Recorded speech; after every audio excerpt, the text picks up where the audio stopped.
Monday, and welcome back to your favorite podcast, Hustle Haven. We are your hosts. I am Tiesha Renee. And I'm River the Realtor. And we're back with another one. Another Monday, another new episode. Again, if you're on YouTube, we told y'all, we are going crazy with the guests. So if you're on YouTube, like, you see the material. You see what's going on here. For those on audio, let me give my girl her introduction. We have the one and only Troyia Monay. I know you have probably seen, you've had to have seen her. You did. At least one or two times on your Instagram. So let's get into it. She is a Tampa Bay content creator, social media growth coach, and founder of a full-service social media agency dedicated to helping female-led and focused brands thrive online. Now, she is a graduate of FAMU. Shout out to my HBCU graduates. Yes, ma'am. And I love this. We kind of got like a little of a similar background. She started at a PR agency, helping major brands, and now she's transitioned into that entrepreneur role. So now she empowers entrepreneurs and content creators to grow their presence online, monetize their platforms, and build meaningful connections with their audience. So welcome, Troyia. Thank you for the intro. Appreciate it. Yes, thank you for stopping by. We are so thankful to have you on our couch. Thank you. So if you guys heard that introduction, it goes perfectly well with what we are talking about today. It's all about content creation, but not only creating the content, let's get some money off of this content. Okay? Heavy on the money. Let's make some money because we got bills to pay. Right. All right? Yo, I have to say this real quick before we start. So if we talk about content and money, I remember there was a video that Troyia did. She was like, you need to get in your content bag. And she had like little I know she's talking about getting in my bag. Yeah. Oh, this lady different. No, Like the this, video she had that got... literal videos of her getting in her bag. I said, wow, this is one of one. So No, the video that got me on my bed one day, it was like you had two different screens on one. I know One what of you're talking them, about. you were in the bed, and one of them, you were like hustling. I was like, girl, if you don't get up. You see that girl said, get up. Yeah. I know exactly what you're talking about. Yeah, Yep. I love that video. So let's get into it. So like I mentioned, me and you kind of seem like we have similar backgrounds. Started off in like PR agencies, which are marketing, advertising, and switching over to the entrepreneur. So let's start off with your background. Like, what was that transition? What did it look like from corporate baddie to full-time entrepreneurship? Yeah, okay, let's get into that. I would say like it kind of started off like honestly like in high school. I always had like a very, very creative personality. I'll never forget this.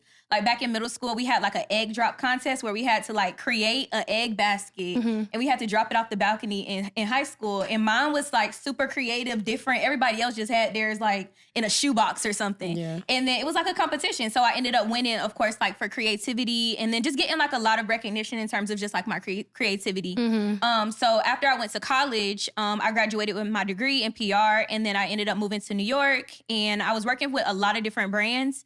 But a lot of those brands, they just didn't really like speak my language. And of course, I was also working at a predominantly white PR agency as well. So it just wasn't speaking my language. So I just was like, I gotta go. We really are the same. she said New York. I was like, I moved to New York. Listen, it's crazy. It's crazy. So at what point in your career, like how long were you working in corporate before you took the shift? I lived in New York for 11 months. Okay. Dang, that's all it took? Yes. 11 months. She was like, yeah, this is 11 months. But you know what? It was literally nothing but the grace of God. I literally moved back to Tampa a week before the pandemic started. oh, wow. So it was literally destined for me to go back home and to like really weigh in on the things that I actually really wanted to do. Because I would have probably, if the pandemic like would have never happened, and then also if it wasn't like so cold in New York, that was another reason why I had to go through and leave. Yep. I probably would have stayed. So did you leave because you knew you wanted to get in content creation? Like, did you leave with some type of goal or vision of what you wanted to do? So I actually left New York because I started an online clothing brand. Oh, I remember that brand. So it's called Wanted Wardrobe. So it's like trendy pieces, trendy clothing. I started it when I was in New York in my little tiny apartment about the size of a closet. And then it actually like took off like really, really quickly. Like I didn't think that it was. And then it was the fact that I didn't want to live in New York anymore. It was cold. I was working at a PR agency that was just like not really speaking to me.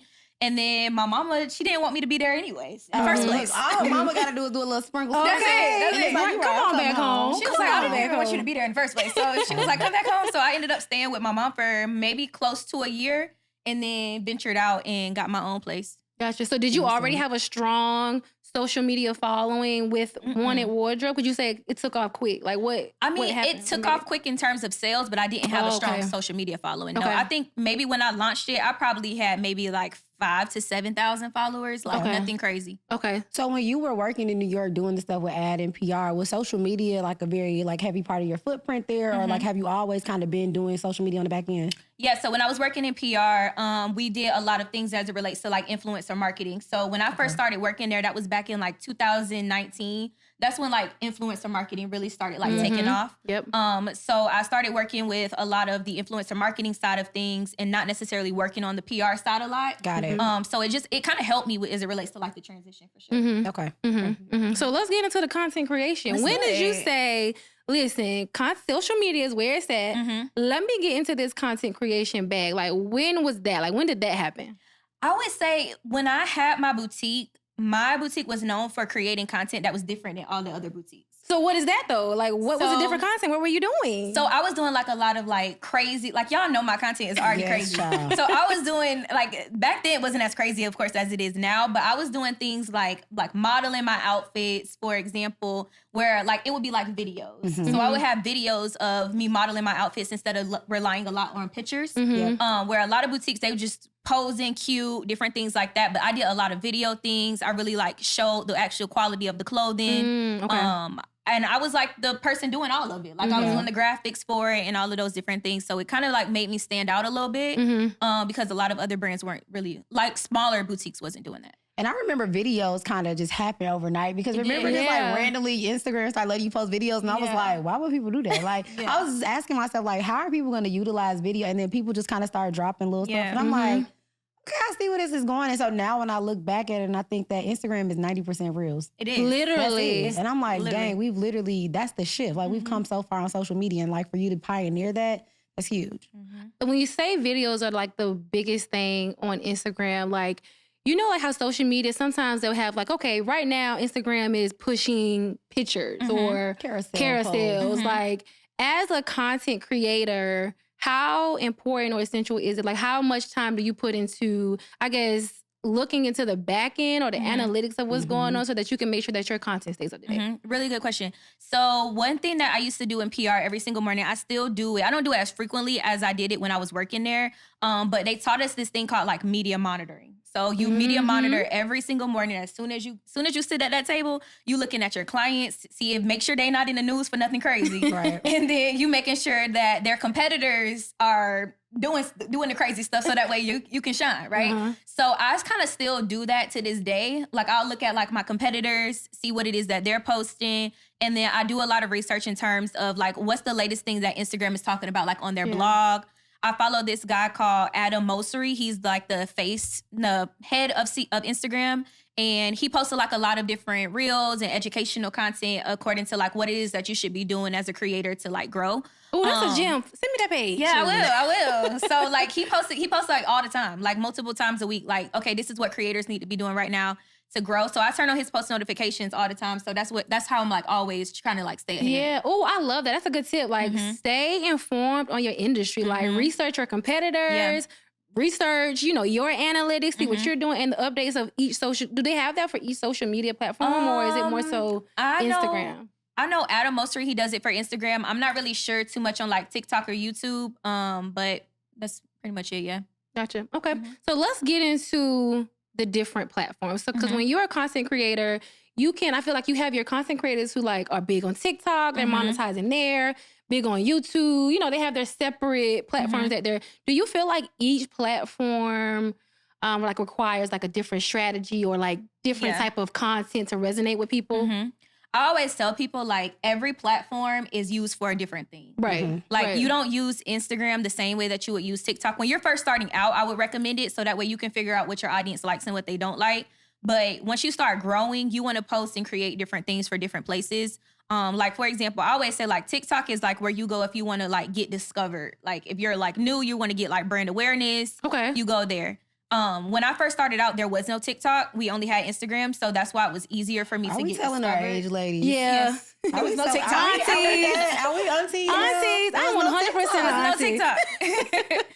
So I would go like to Instagram now. Instagram now is like more so, I would use that for like promotion. Like if you're trying to like promote stuff, if you're trying to sell some stuff, I would go over there.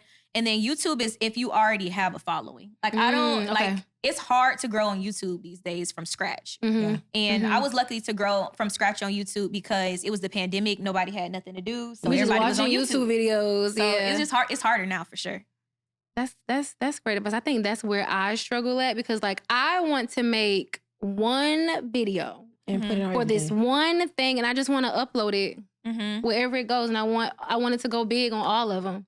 And obviously, like that's not going to happen. But it's like, why, guys? Like, why can't you go like my TikTok like you're liking my Instagram? Yeah, I want to ask that though. Do you feel like when people are starting off in content creation, because we have all these platforms now that people are delving into, should you focus just on like being great on one? Should you try to stretch yourself across all of them and see where people bite? Like, what's your advice on like, deciding what platforms to use? I would recommend like one platform that's kind of like your bread and butter. So like I usually recommend either starting off on Instagram or starting off on TikTok. I really rarely recommend starting on YouTube these days. So I would start off on like Instagram, for example, and then the same content that I'm posting on Instagram, I'm gonna go through and dish it out to all the other platforms and repurpose it. Because there's times, I'm pretty sure y'all see this within y'all content too. You'll post something on TikTok, it'll blow up, and then it'll literally flop on Instagram. Yeah, like so you never know. So I would rather you take the extra 30 seconds that it takes. That's all it takes. That's all it takes. 30 seconds. You already got the caption written out. You're right. You might shorten it, add a little something to it. And then just post it on all the other platforms. It don't take take that long. You're right. You're right. Look, me and Tiesha really getting our butts handed to us right now because everything you say, something we looking at each other like, it only take 30 seconds. So like, just 30 seconds is that hard? But I guess social media is hard. Like, it really is a job. And that's why I am glad that content creators are starting to get the recognition that they deserve. Because it's like, what y'all do, like, that's really a career. Like, it's not just fun and games no more where you can just post things and just going about your day. Like, no. Seriously, because when I get in CapCut, it takes me some time. And let me tell you something, I never follow through. It's something about it, like, you know what? I'm sick of this. The video not coming out right. It's just not meant for me to do it. Like I said, I've never been the DIY. Yeah. Can somebody do it for me? Can I send you the content and you make the reel for me and I'll just post it? I would love that. Someone needs to start that business. I do that. People who you do? Yes. Oh, I can just send you my videos. You put it together. Yes. We'll chat. We'll chat. We'll chat. Look. I do. Speaking of that, you making money. Let's get into the money making side of this. Because what we want to do is teach people like how can your content not only get attention but get you some money. How can we put them two together? How can I get this audience, but also how can I get the funds? How is TikTok and Instagram going to pay me? So I always say, like, you got to give your audience value. Like, that's one of the reasons why I always say, like, you should never start a Instagram social media presence online and you're just doing vlogs. Like, nobody cares. I always say, nobody cares what your day-to-day look like. We don't even know you. We don't know you, first of all.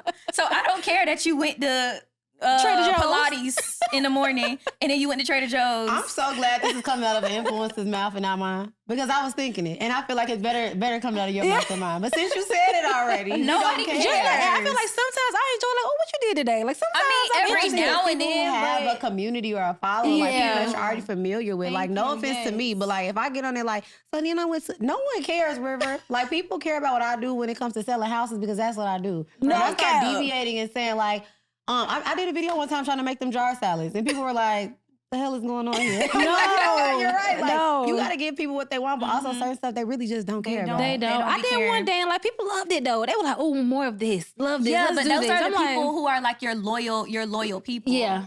You're right. So you're doing Check me. Yeah, you're doing it for like the people who are already there. But the way that I create content that really helps me grow is I create content for the people who don't know me. That's a good one. So whenever that's why like I don't get on there and be like, oh, my name is Troyia. Nobody cares what my name is. They care about what I'm gonna get them and how much information I'm gonna get them, what gym I'm gonna drop for them. That's true. They don't care about what my name is. That's true. And one thing I love about your content, we talked about this when we had Whitney on here, when we talking about like authenticity, and she was talking about how like, you know, sometimes she like, you know, was at first not really bringing her full self and then start being authentic. And one thing that I always noticed you do is like, you're very direct, and I feel like that's part of your personality. You'd be like, you. I'm talking to you, and I'm like, whoa, like it feels authentic because again, it's what you can give me. It's like every time you stop me in my tracks and I'm watching your content, it's like, okay, I feel like she's talking to me. She's really teaching me something. Let me pick up that gem. So I think that's a really good nugget. It's like people really do care about what it is you can give them or how it is you can help them grow. And that's really what the bread and butter is when it comes to like building content that's gonna matter. Exactly. It's like people are it's unfortunate the way the world that we live in, but people are greedy. So you gotta tap into how do people move. Right. Yeah. If people moving, they greedy and they just want information, they want it when they want it, you gotta tap into that, and that's what's gonna help you grow more instead of just being like a gatekeeper or just holding back information. I always like tell my people, like a lot of my students that are like coaches and different things like that, I tell them give away all of it for free. Yeah. Okay. Wow. What's the thought process behind that? Because if I give it to you all for free, you're going to be like, dang, she gave me all this information for free. Imagine if I paid her X, Y, and Z amount of money, how much more information I'm going to get. Okay, the value. So You're reel them in. value. Yeah, I got you. I got you. Okay. So do you think like a part of like your current brand, like how does that not only get you attention, but how has that worked with building like brand partnerships? Because a lot of people kind of want to like get sponsors and, you know, partner with people. Like how have you done that? I position my content to let brands know that I am open for sponsorship. So you reach out to them? I do, and most of them reach out to me. Okay. So for example, like I had this client and she was like, oh yeah, I really, like my goal is to get brand sponsorships and brand deals. And I'm like, your content doesn't look like you do sponsorships and brand deals. Like your content has to look like you do that. What does that look like though? I tell my people, like I tell my students that are in my program, I tell them, you got to create fake sponsorships. Okay. So what I do and what I recommend is, okay, let's say you use Dial soap every single day. That's your favorite soap that you like to use. Okay, boom. Okay, go ahead. Because people be like, #Dial partner. And I'll be like, I know they ain't called her to do that. Okay, They probably didn't. I gotta hear this. They probably didn't, but hey, it's probably working though. Yeah. Right? So if I, like, let's say you like to use Dial soap. That's your favorite soap to use. So you need to create a video that looks like it's a sponsored video of Dial soap. So that way, fake it till you make it. Right, literally fake it till you make it. So I would recommend doing that. Like, okay, you go to Marshalls and TJ Maxx every other day. You need to be looking like you doing a sponsorship with Marshalls and TJ Maxx. I think that really does play into like people want the thing that other people have. So if people see that you're working for other brands, it's going to naturally make other brands be like, okay, I need her to do this exact same thing for me. That's really a gem. I'm not going to lie. And I wouldn't look at it as, you know, I'm lying or I'm not being true to myself. I'm practicing. I'm pitching myself so that I can get exactly what I want. It's just all about how you think about things. You know what I'm saying? How you interpret things. Okay. I want to know from you, what was like that piece of content that was like turning point for you? That was either like giving you that leg room to get to like your first like major deal, like your first partnership. Like what was that one piece of content that really made it be like, yeah, they're going to have to pay me for this. Okay. And it's usually the one you least expect. It's always the one you least expect for sure. I really don't remember. That's a good question. I got to go look and figure that out. But I would probably say like the one that like kind of changed things for me, like back when I first started, was probably like a business video about like how to launch a boutique or some type of because you always like have that. the YouTube videos teaching and I used to look, because you had like how to start a business. I think that's how I started looking at your content, because I was like starting like an e-commerce business. You had like a lot of videos on like, these are the supplies you need, like this is what you need to get started. So yeah, you're right. Absolutely. One of those, but yeah, I gotta go back and see which one it was, because I don't know. Look at you, look at all this growth. I love that. That's big. So with all the content creation, all the social media, I feel like a lot of times people are like, this is draining. This takes a lot of my time. Like, how do you just kind of like stay inspired to keep doing it beyond getting paid, getting the money, because we know that's important, essential. We want the check. But beyond that, like, what keeps you motivated to like keep going and keep doing it? I mean, to me, like, people think that I'm weird when I say this. Like, it's really fun. You enjoy it, period. Like, it's so fun. You might be crazy, girl. Like, I love, like, the best part of creating content for me is, like, the part that everybody hates, which is editing. Okay, yeah. I love editing. Really? I love it. Yeah, you're different. I don't want to take Drake. Like, if I can record something, I can just not stop the camera and I can just do it all. That's the content y'all are going to get. Editing for me is like, I feel like that's also the difference between the good content and the mediocre content, the way that it's edited. And I think that's such a big gem. Like, you can have some great content, but if you don't piece it together properly, if you don't use the right transitions or trending sound, like your video that could have been amazing is like a huge flop. So I want to kind of piggyback to that question. Like, on top of being creative, and like, how do you stay motivated? Like, how do you stay motivated with all these different changes in the content world? One day this is hot. Now, okay, you've mastered this, but now people have moved on to this. How do you continue to like keep going and going, knowing that there's so many changes and like, you know, being good in content? I would say like you don't have to participate in every change. Okay. That's like one thing that I like do. Like I know Instagram was like, oh yeah, carousels is like the next big thing. And I posted one. I maybe posted 3 carousels last year in 2024. Wow. Like that's it. He's And like, I'm posting my videos. I don't care. like I'm just gonna post my videos because I know what's working for me. And I think people they switch and they pivot too early to the point where it's like you didn't even test this to see if this works. Right. So how are you gonna know if you should go through and you should pivot or not? So I know what like works for me. I know what works really well for my audience. So I don't really change a lot of my content too much. Like I'll try it and I'll test it out. But if I feel like it's not something that my people want, then I'm not gonna really do it. That's a good one. Like you don't have to bandwagon every trend. Like every trend may not be for every business. Like if you see something that's working, keep going. Like you said, you tried it 1 or 2 times. It probably did nothing. But if it doesn't, keep going with what you're doing. Right. I love that. Ooh, that's tea. That's tea. So let's talk to our new entrepreneurs who are, kind of scared to kind of get into the content creation bag, or they kind of want it to be perfect. Like when you started, what's one piece of advice that you would have gave yourself to just, get started and take that leap of faith? I would say like getting comfortable in front of the camera is like something that I wish I would have like took a little bit more serious. Like, I mean, granted, it didn't take me that long to get comfortable in front of the camera, but that's like the biggest thing is like, it's really hard for you to grow on social media if you don't open your mouth. Yeah. Period. That's facts. I want you to look right in that camera and I want you to say that one more time. Open your mouth, okay? You gotta open your mouth. Like, that's the biggest thing. Like, you can't hide behind trending audio anymore. I feel like that's like the thing that people are like, okay, I'm just gonna do a little voiceover. I mean, voiceovers are cool, but like it's gonna be hard for you to grow if you don't open your mouth. River, please stop so bad. bullying me. Because I feel like I tell her this all the time. One thing somebody had told me when I first started in real estate, I used to post these like very corny Canva posts with like a little picture of me with my arms crossed, and they used to call it the reality of realty. And it used to be You these sure long did. paragraphs. You and this sure girl did. messaged me one day. She said, "This is great, but what do you really look like?" And I'm like, oh.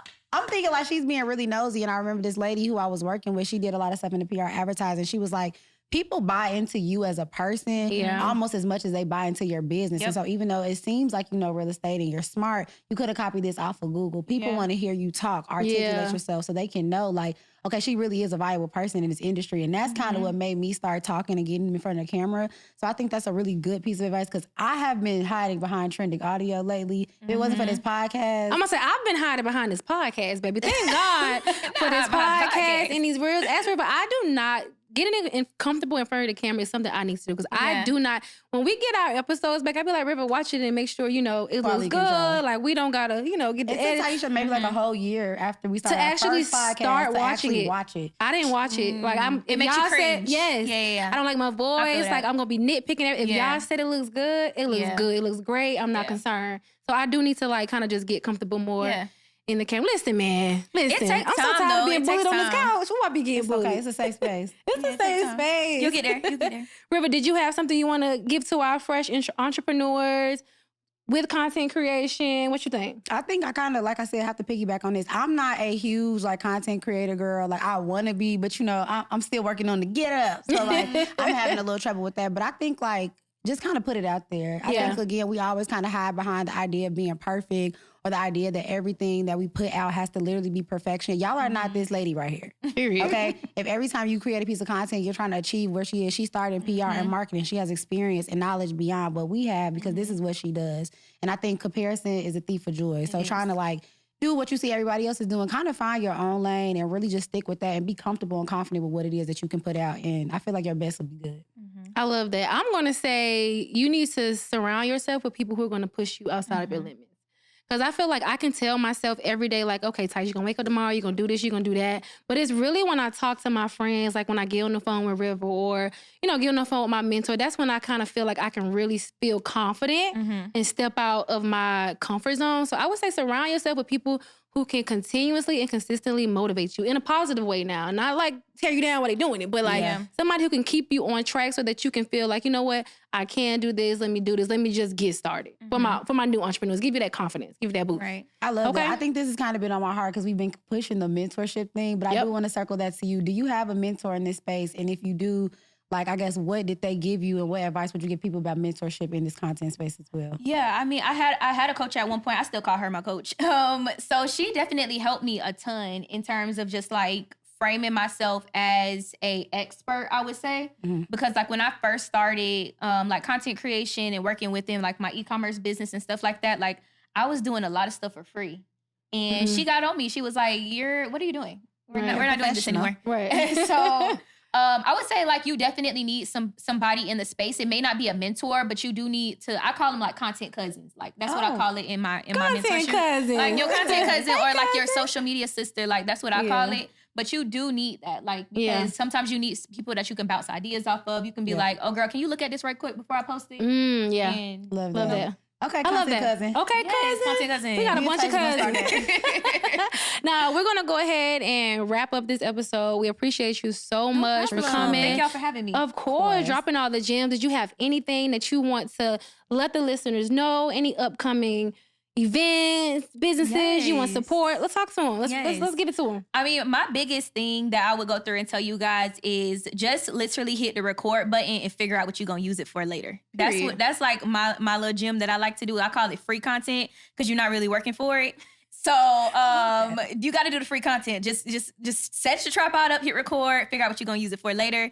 And then in terms of like events, I am launching Camp Content again. So Camp Content was a tour that I went on in 2024. We went to 6 different cities and I taught content and we had tons of guest speakers, different things along those lines. So excited to bring it back, but add a little twist to it this year. Okay, can we know what cities? Can we drop the cities here first? Can we get that? I mean, we'll be in Atlanta. Oh, Y'all be in Atlanta. I'll let y'all know the cities in the future. It's not confirmed. It's not confirmed. Okay, we're going to give y'all an exclusive when we find out them cities. And we'll have all the information in the show notes so y'all can stay tuned, stay up to date on what everything Miss Troyia has going on. Yes. But we appreciate y'all for tuning in. As always, be sure to share, like, comment, and again, share this with your boss friends who looking to up their content game. Until next episode. Bye. See you guys.